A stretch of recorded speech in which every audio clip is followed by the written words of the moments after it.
Welcome to the Africa Diaspora News Channel family. Let's take a look at this confession from Hillary Clinton. I mean, let's remember here, the people we are fighting today, we funded 20 years ago. And we did it because we were locked in this struggle with the Soviet Union. They invaded Afghanistan, and we did not want to see them control Central Asia. And we went to work. And it was President Reagan, in partnership with the Congress, led by Democrats, who said, you know what, sounds like a pretty good idea. Let's deal with the ISI and the Pakistani military, and let's go recruit these mujahideen. And let's get some to come from Saudi Arabia and other places, importing their Wahhabi brand of Islam so that we can go beat the Soviet Union. And guess what? They retreated. They lost billions of dollars, and it led to the collapse of the Soviet Union. So there's a very strong argument, which is, wasn't a bad investment to end the Soviet Union, but let's be careful what we sow because we will harvest. So we then left Pakistan. We said, okay, fine, you deal with the stingers that we've left all over your country. You deal with the mines that are along the border. And by the way, we don't want to have anything to do with you. In fact, we're sanctioning you. So we stopped dealing with the Pakistani military and with ISI, and we now are making up for a lot of lost time. Well, family, they did fund terrorism, but they never knew it was going to turn against them. They never knew they would have to sit down to talk about fighting against the terrorists they once funded. Now, these all started after the World War II, during the Cold War between the Soviet Union and the US. And it was all about fight for influence, power, dominance. Let's check it out, family. After the World War II, the US and Soviet Union entered a Cold War defined by a struggle for global influence. The domino theory drove American foreign policy. The belief that if one country fell to communism, neighboring nations would follow like dominoes. By the late 1970s, Soviet influence had spread across Eastern Europe, Cuba, Vietnam, and parts of Africa.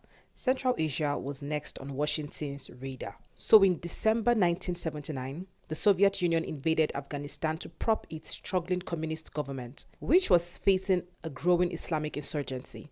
Soviet tanks rode into Kabul, and within days they had assassinated the Afghan president and installed their own puppet leader. To Washington, this was an alarm bell.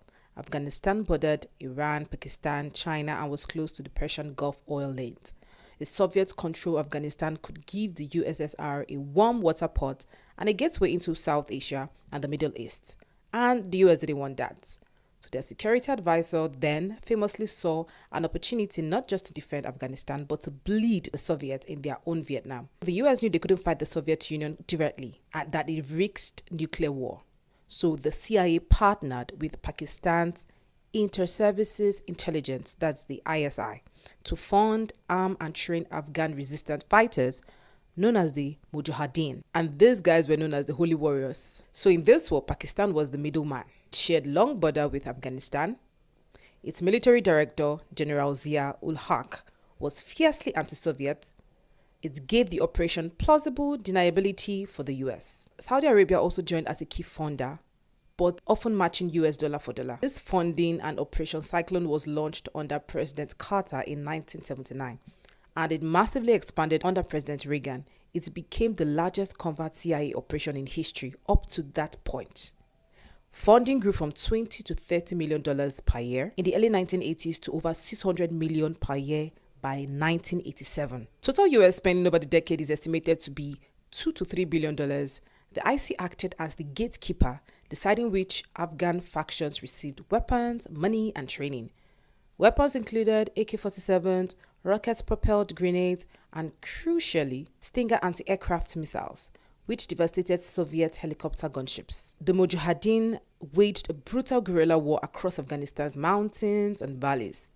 The Soviets, despite overwhelming military superiority, found themselves bogged down, just as the US had in Vietnam. And by 1988, family, the Soviets were broken. But the victory over the Soviets had catastrophic long-term consequences. Afghanistan descended into civil war among Mujahideen factions. The Taliban emerged from the chaos and took power in 1996. The IC maintained deep ties with Islamist militant networks it helped create. And Osama bin Laden and his network Al-Qaeda turned their sight on the West, eventually carrying out the September 11, 2001 attacks. One thing to note, family, is that the Soviets withdrew from Afghanistan, their power weakened, and it collapsed in 1991. But the infrastructure of the jihadists built outlived the Cold War. That is what grew into this thing we see or call terrorism today, that the US is trying to fight against. Terrorism in Africa, terrorism all over the world, it grew and it's reshaped global terrorism for decades. So when they talk about fighting, funding, US coming to Africa, to African countries, Nigeria to help fight, these were the things they helped build. They funded it in the first place. And that's the confession. But it's something we already know, that they have long been involved in this. It's all them. While they try to use Pakistan as a middleman, we know they were involved in the funding of all this. Funding of terrorism acts, funding of terrorism works, funding of terrorism. This is the definition of short-term strategic victory producing long-term catastrophic blowback. They did not know that the jihadists were going to build networks with the Islamist and militant groups, and it grew into this terrorism.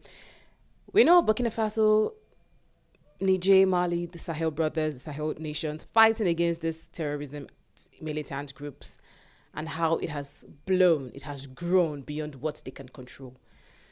Family, unfortunately, in their fight for power, because it's all about power, they want to be in charge, they want to be in control, and in their greed, they allow countries keep fighting battles they created in the first place. So what you have to say about the story, family? Comment your thoughts, and do not forget to share, like, subscribe, and turn on your notification button. My name is Lynient Akotonou. Thank you for watching.